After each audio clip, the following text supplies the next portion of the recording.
It's been 3 weeks since the last book newsletter. It's been a while, but it's not like nothing is happening. Actually, the founders held an X space to give some news. There's also a space with Olympus Insights, an educational platform. So we do have some material to go through. Let's dive into it. On January 24th, there was an impromptu X space with Josh and Ben, the co-creators of bookandstuff.io. I think that one reason they did that is to address the pushback they had after the Ben token was released. It's the first thing they talked about. So to give some context, Josh explained that, hey, we're launching a Ben token as a joke. It's an insider joke in the OG book club, when Ben. So hey, he decided to launch it on snack.fun. It took off like crazy. You can see the perfect chart of a meme coin. First day, boom. Second day, bam.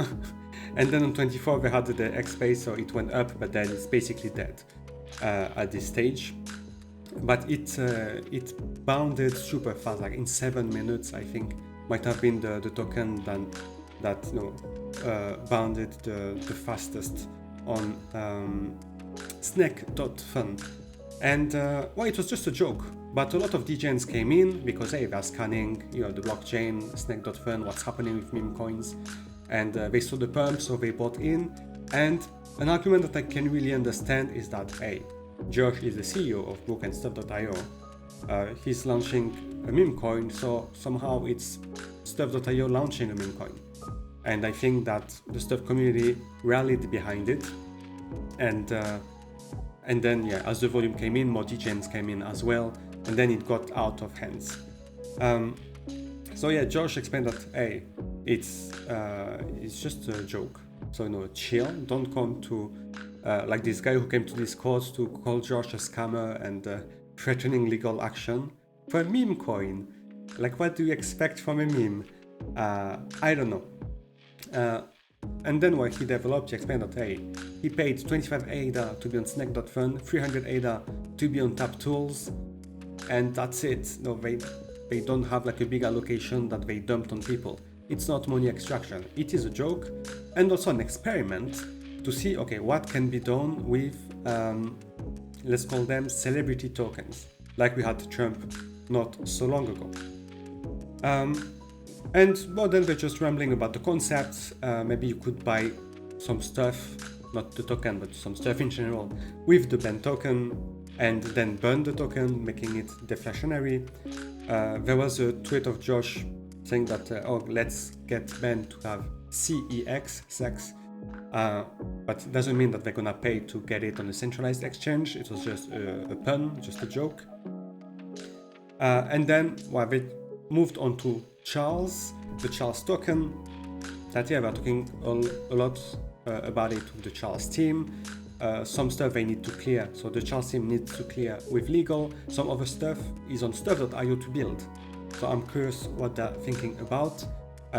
Ideally, the vision is to be the digital media exchange. Stuff, you go there, you can exchange those coins, those celebrity coins that are actually interviews, songs, and so on.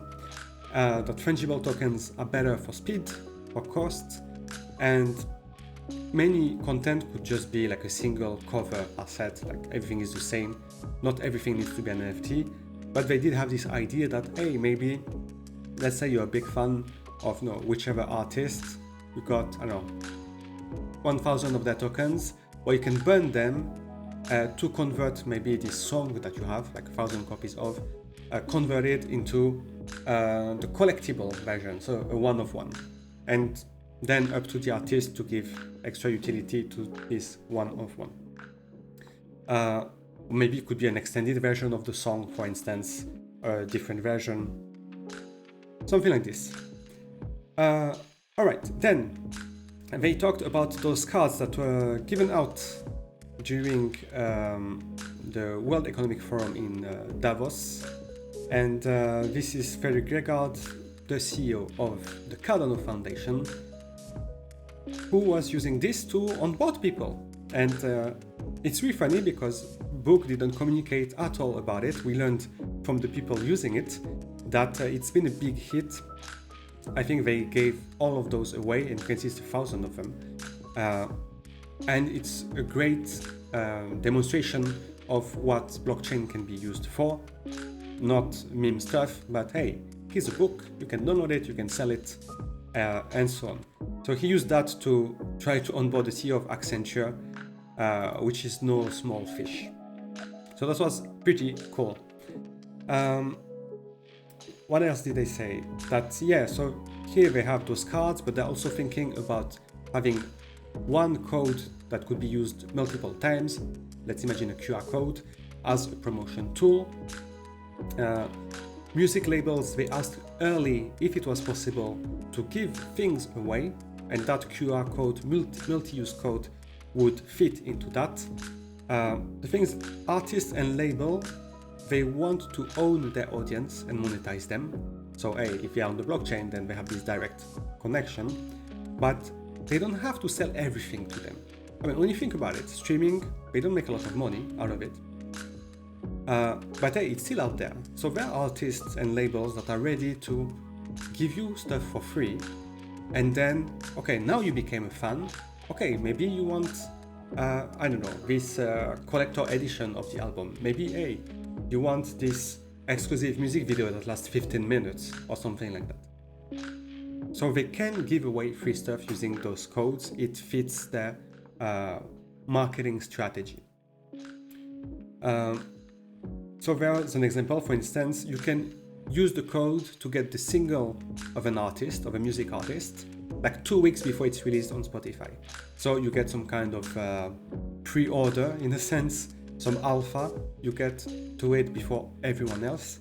And well, it's a free code, so just enjoy the perk. And this will be great for mass onboarding. You can imagine, I'm a big artist with millions of fans or followers, and I'm dropping a new album, and the first single, hey, it's not on Spotify. You're not gonna find it on YouTube. You're gonna find it on stuff.io. Here, just scan the QR code, create an account with your Google sign in, Facebook sign in, whatever, and it's there. Download the app to listen to it, or just connect to stuff.io on desktop, and that's it. So this can be great for mass onboarding. And what is also interesting, and I've never thought about it, is that this way Stuff can show the cost of user acquisition. So you have the advertising part, how much did it cost to mint the asset, how much work did they put in creating the asset on the music label side, for instance. And then once it's minted and the person is there and you can follow them and follow the library, then you know how much did it cost to onboard that person. And something that blew my mind is that I think it's Ben who mentioned that they're talking of a layer 1 blockchain who was doing a lot of onboarding, and their acquisition cost was $80 per wallet. $80. Wow, I mean, they could just say, hey, open a wallet and get $10 for free, and they would have onboarded a shit ton of people. But $80, and then on the other side you have Stuff that can do it for a fraction of that.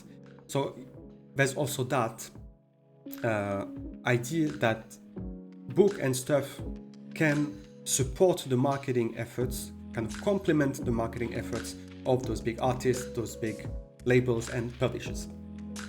Then we got some news about Mint and Print, very final stages, sending the test orders to Ingram system. Some publishers already asked to turn their whole catalog into Mint and Print. So looks like there's a real interest. Hey, no, physical books are not gonna die. So it's great that we have a hybrid offering on book.io. And they say that when this will happen, Mint and Print will be a big news in publishing, because it makes possible the customization of books. Now you can have a book with a unique cover, one of one. And it's something that apparently has never been done before. And then what big authors can do is pair the high-end print edition, so the opposite, print and mint, that they have a great book, like maybe leather-bound cover, something like this, something expensive, hey, you get it, you get the ebook as well.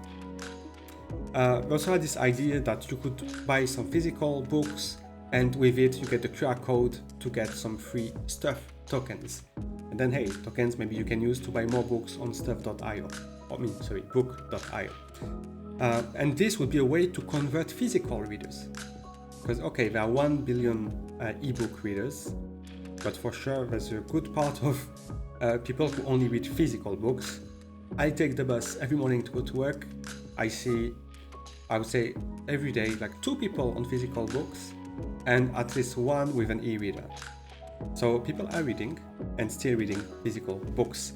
So it's great if you can also tap into those people. I mean, they're gonna buy the book anyway. So if they can get something for free, the digital version, it doesn't cost them anything to try and get on book.io. Then quick news about Creator Portal. It is functional for ebooks internally, they are testing still. They also got the music working, but they don't want to release it yet. The thing is that at the moment we have a version 0 of the Creator Portal, and there are gonna be some bugs for sure.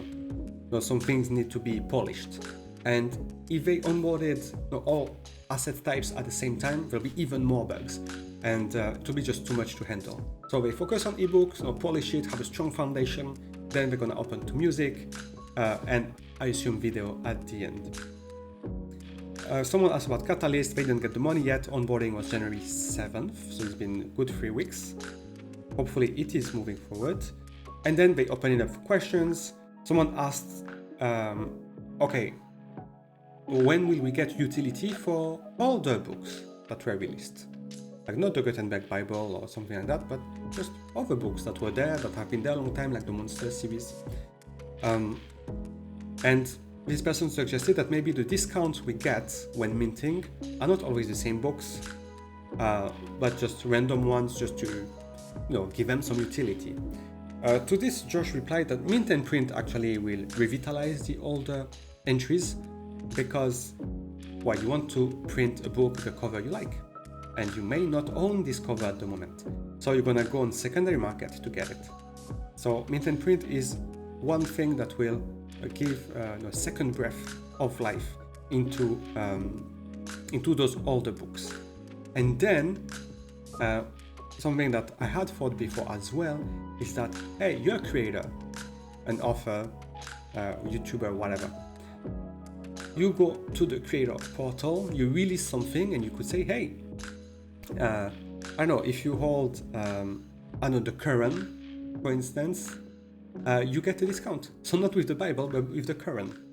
And why not? You're the creator, you decide to, which asset gives a discount.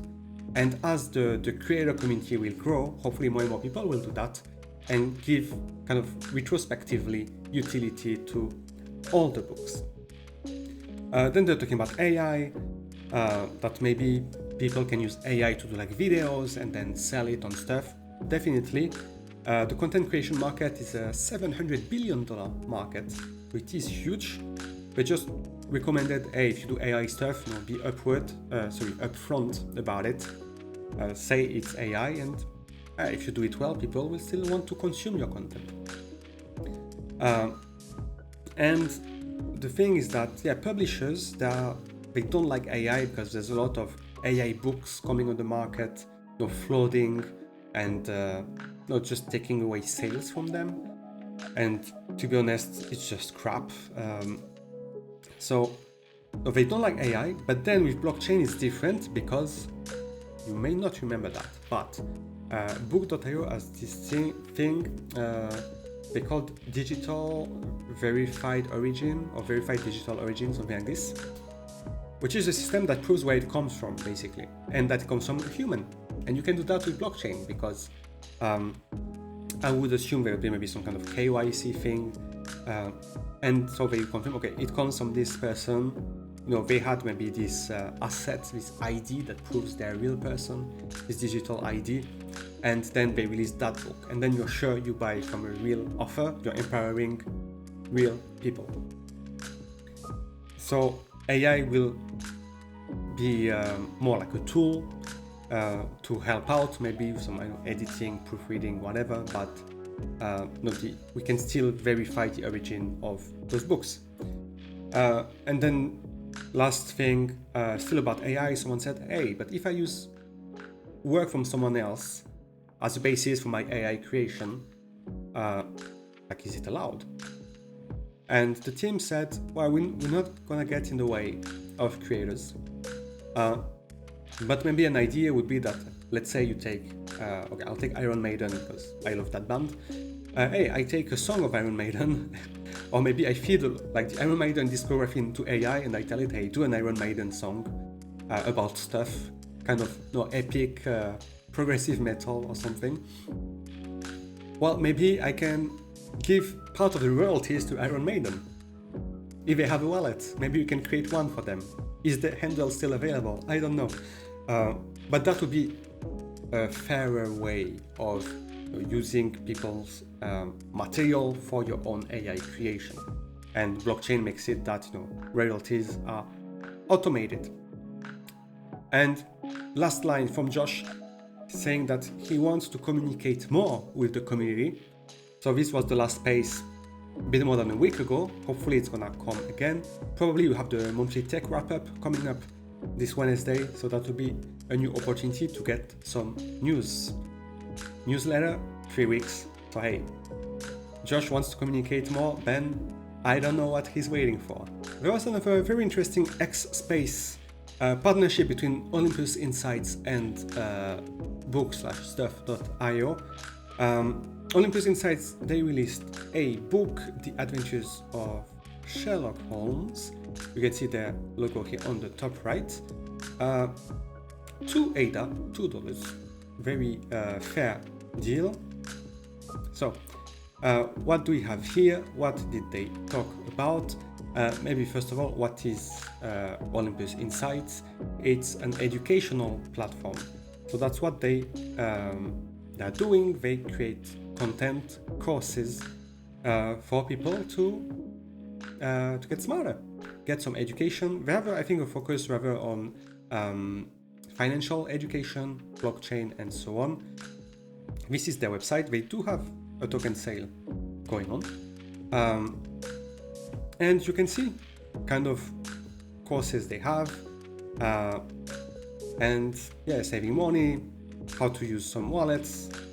They have the Sherlock Holmes here. And when you go to this platform and access the courses, you earn this OLI token. No, sorry, you earn experience points that then you can convert to the OLI token. They have a whole ecosystem around this token. I'm not gonna get deeply into it, but basically think of it as a platform where you as a creator can create your own courses and get paid for that. You can monetize your educational content.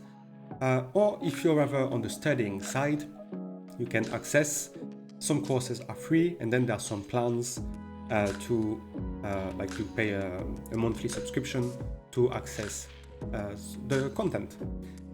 And so they had a good space with book and stuff to talk about that. Let me pull up my notes. Okay. All right. All right. So it was quite a long space actually. I realize now that I see my notes, but we're gonna speed through it. So Oli, they have a lot of courses. They've been active for some time. I think they have some partnerships with schools already. And because you're a teacher, you can put your classes in there and make them accessible only to your students. Or you are a company, you have a training for your new employees and so on. You can put it on the platform and only your employees can access it. So Oli acts as a training or education platform for employees, students, everyday people, and I think you can indeed gatekeep it only for your audience and so on. So yeah, they had the joint catalyst I think, only to rely on stuff to do some DeFi education. There's something that we may see coming up there. Then Sheila was on the call, and they had general talk about censorship, because book.io is borderless knowledge, and education is a way to get knowledge. And you can imagine that some things are not taught in some parts of the world. So Sheila was sharing her own experience when she worked in Qatar, and when she would go through customs, they would check her books to see if there were like pictures of pigs, and they could even take away your book to say, okay, we're gonna check if it's halal, basically, if it respects the Sharia law, and so they would keep the book for weeks and then give it back to you. So it's a real thing that knowledge and content is banned. So education is controlled. People don't realize, and book, hopefully, by breaking down those barriers, will help everyone access all the knowledge they want. Remember that decentralizing knowledge is the mission statement of book. I know there's a lot of more like fantasy books or novels and so on, but there's also a big part of it that is educational. Like we have a lot of IT books, for instance, and probably more to come. I would assume the Big Five publisher also has such content. Then they talked about tracked reading to help authors understand how people read. So it's something that was mentioned before, that okay, I wrote my book, I put it on the blockchain, and I get my reading analytics, and I see, okay, everyone stops reading after the middle of the book. So this is a signal to me that, hey, something is wrong there. People lose interest, so I need to rewrite things. So that's the thing that we heard about. But then when you apply it to educational content, it means that, hey, you can check that you're a teacher, you ask your students to read chapter 1, and you can check that they actually read it. So that's pretty cool. And you could imagine that, hey, you can only access the test if we verify that you read the whole chapter. So, you cannot just take the test and wing it. That's another thing that should be possible. They went on to say that schools cut down hundreds of thousands of trees for books.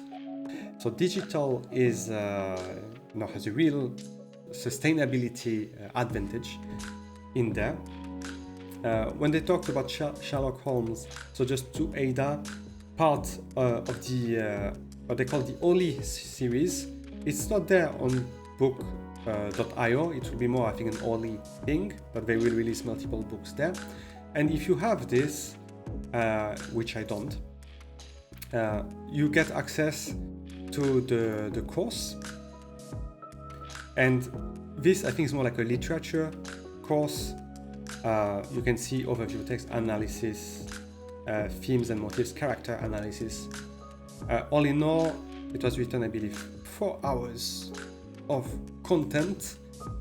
So you have the book, you can read it, and then because you have it, you can access those classes. And as you access them and you learn, you earn. And that's pretty powerful, because you paid 2 ADA, 2 USD to get a book. So already it's worth it. Yeah, you got a book that you own. You may earn stuff tokens when Consume to Earn is out, but then it also gives you access to the Oli platform, to those courses that, hey, you access, so you get content, you get smarter, you get some classes, so that's bonus with the book. And while you do this, you will earn the Oli token. So you get double rewarded in stuff and in Oli tokens. So we can definitely think of some kind of flywheel that I read and I earn. I do the exams and the classes and I earn. And then with everything I earned, well, I can buy more books and keep on reading, keep on doing classes. And there's a way to, maybe, financing the education is a leap at this stage, but maybe there is a part of self-sustainability in this. You read, you earn, you use your proceeds to read more and keep on learning and earning. Then there was a question from a Solana guy who was in the audience. I think the guy, I forgot his name, Andrew, like 200,000 followers, so not a random guy. And the more he was listening to it, the more bullish he became. So that was pretty encouraging. Book and stuff are not on Solana at the moment. Will they ever be? I don't know. But it's good to see that, okay, people from other chains look at book stuff, they're like, hey, it's multi-chain.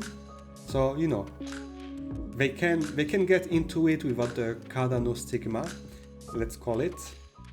And well, the guy understood the value proposition. So it was kind of cool to see a guy from a different ecosystem becoming bullish about book as he was hearing about Oli, so Olympus Insights, you know, a project using book as infrastructure for their own objectives. So there's a question like, why would a big publisher go with book? So far we have around 20 smaller publishers, but what matters is that there's a strong DRM, so digital right management, that those book NFTs, you cannot copy them, and only the owner can access them. And piracy is a real thing in the publishing world. So that's, you know, protecting their content, protecting their IP is like paramount. And then they get access to the community, the people who bought the books, which they can't with Amazon. Amazon just gives them a report, hey, you sold 1,000 books, congrats. Here's your royalties. You have to believe me that you sold 1,000. I'm not gonna tell you who are the 1,000 people who bought it. And so this access to the community is something also that publishers can monetize, because they're gonna get a lot of data. You know, what are people buying? Not only one book, but what kind of other books they're buying, how they are reading, and they can use that then to market to these same people more effectively. Imagine you're a romance reader, you have the whole collection of Gina Azzi, and she's releasing a new novel. So, hey, maybe you're gonna get a message from the publisher saying, hey, Gina Azzi is releasing her new novel, and maybe, hey, you know you have everything, so maybe you get a discount or something. Or a collector edition, and that's super personalized. They went on to say that people follow artists on social media, not publishers and labels, and that's true. So that means that publishers and labels, even though they're the ones selling somehow, no one is following them on socials, so they cannot even communicate with their customer base. Mint and print just doesn't exist at the moment, in the publishing world. You just have standard editions, no collectibles. So when they come to book and they have mint and print and collectible editions, it's a new segment for them. And it's a way for them to monetize their backlist.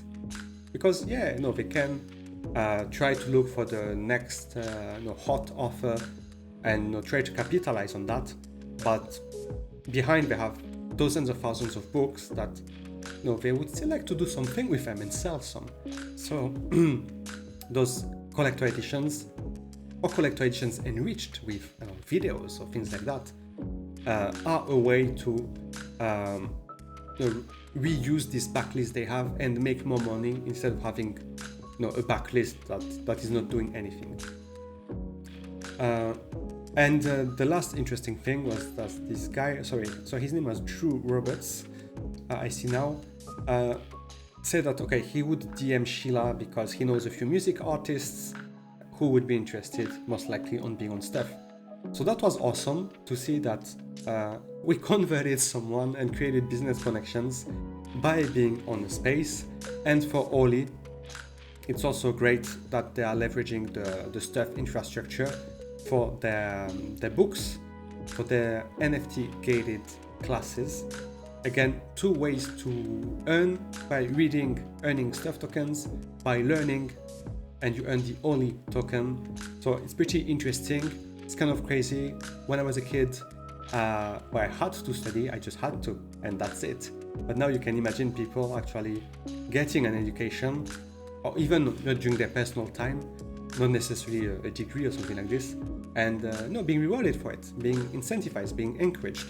And it's pretty cool to think that we help people get better lives, because in the end, that's what it is. To go quickly over the latest releases, we talked about Sherlock Holmes already. I think they sold around 440 copies. So yeah, still a lot to go, but it's a different concept. It's not like a collectible edition. It's not you buy it to trade it. Is you buy it to access the courses or just get a cheap copy of Sherlock Holmes. So 400 copies, all right.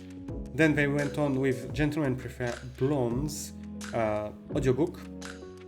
I don't see the data here if it was minted out, but most likely. The Age of Innocence, which was the airdrop for the band audio snapshot, 189. And you can see they continued the band audio series with Steppenwolf, also 189, and this is sold out. It's really a small amount.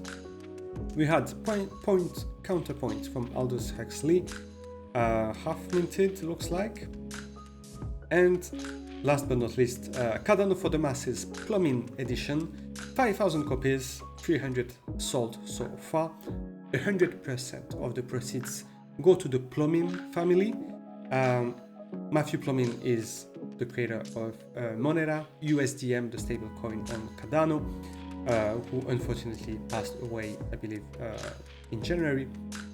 And the hard fork is named after him. And to support the family in this tough time, the author and book decided to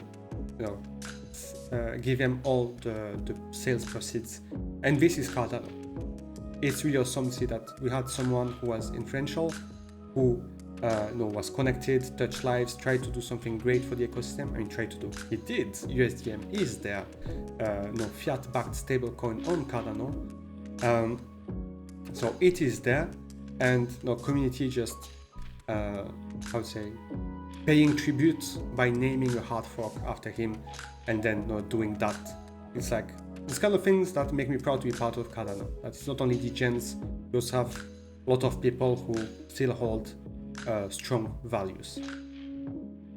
A quick look at the Stuff tokens performance. Not good. Minus 10% on the 7-day. It's not crazy, minus 10 for in crypto terms. It's still okay, I guess. But yeah, we are 1.25 cents.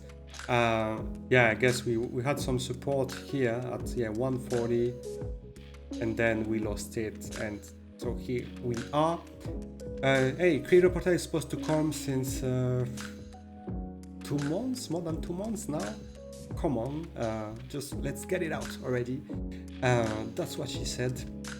And then Big 5 Publisher who will need the Stuff token to mint those 60,000 books, multiplied by maybe 1,000 copies each. So it's a lot of NFTs. It's in the millions. So possibly millions of Stuff tokens needed. So as always, clear out the noise, focus on fundamentals.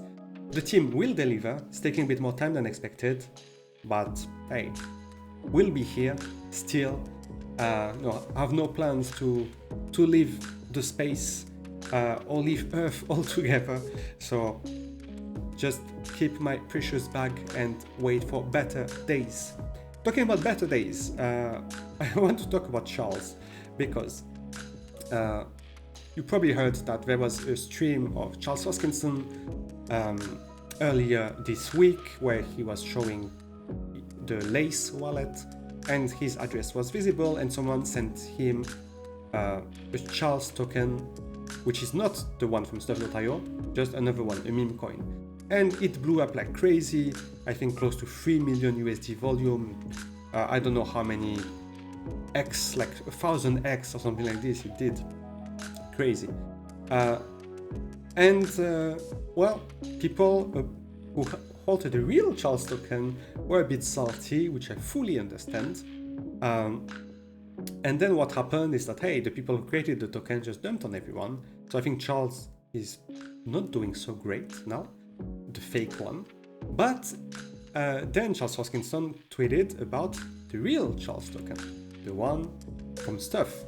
And he said that he's gonna release exclusive content for the holders, and there is speculation that he's gonna go into space, and that, hey, he may document that and make that available only to Charles holders. So when he announced that, boom, big green candle, price multiplied by 2, and then people who have been here a long time here, they sold for a profit, good for them. So we are kind of back down, but in the end, on the 7th day, it's still 100% price increase. So I'm really happy for the OGs who have been stacking Charles for a long time. I hope they took profits. I exited this position with a 20% loss at the beginning because I was like, Charles is too busy. But you can see how just one tweet changes everything. You cannot deny that this man has a huge reach. So if he does take the time to nurture the utility of this token, like anything can happen, I imagine. But what was great is that this tweet brought new eyes onto the token and onto Stuff.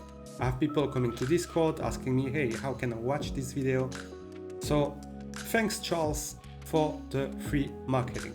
Before I leave you, I wanted to let you know that if you hold About Stuff episode 0, you can now access the OG club on Discord.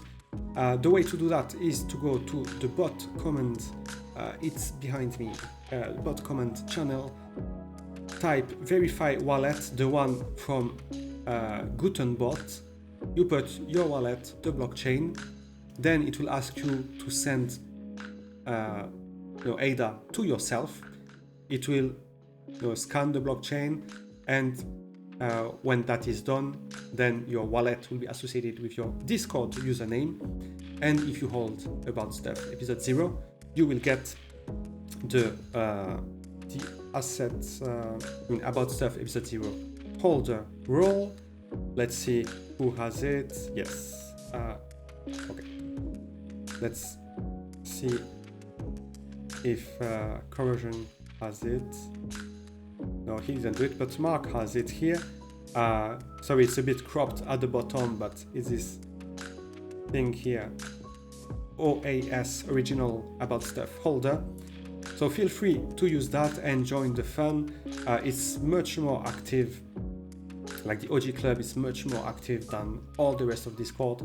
An awesome bunch of people there. If you have questions, they will take care of you. If you want to trade, it's possible. That's where everything is happening. So verify your wallet. If you have About Stuff episode 0, you only need that to access the club. And it's probably quite cheap on JPEG Store now, I believe. Alright, that is all for this edition. It's been 2 weeks since the last one. But hey, I hope to come back next weekend after the monthly tech wrap up, or hopefully. I feel like the team has been not very vocal actually lately. We don't have a newsletter for a while. But it sounds like, okay, just things are brewing and then it's gonna explode. What I suspect is that we're gonna get the creator portal very soon. Like very soon. That it's gonna come, but just waiting for that. And then Big 5 will come later. I don't expect that to move too fast. And then we'll be in such a good place. People will start coming, releasing their books. We'll get new offers coming in. We'll need to advertise on X and Reddit and so on. New people coming with their audience, and the word is gonna start spreading. And we'll also touch other blockchains this way, because you may remember this Broadside project on Polygon, I believe. They released their novel, which is also, I think, a path to their own universe, their own app, and community writes the book, if I remember correctly. But the point is that you also have literary projects and communities on other blockchains. and they will see that now, and no reason for them to not try and move forward with book.io, which is multi-chain. So more people, more community members as soon as the creator portal is out, and the big five publisher will send waves through the industry, and this will need to be marketed super hard. Say that the media chain, it's Cardano, and this proves it. We have one of the largest IP holders who said, yeah, that's what we chose. And just a quick digression, there's also Yagon, who apparently is onboarding a Fortune 50 company. People are saying Dell. So that's Cardano. Real use cases, real utility. World Mobile Token is also a very good one. So it makes me very happy to see that Cardano will be known to normal people, to companies, as the kind of serious blockchain, the peer-reviewed blockchain. And as people use those services, more ADA will be used, ADA price will go up, token prices will go up, and that's a virtuous circle. Not value out of speculation, but actual intrinsic value. Okay, stop digressing. Thank you very much for watching the video. I hope to see you very soon. Until then, take care.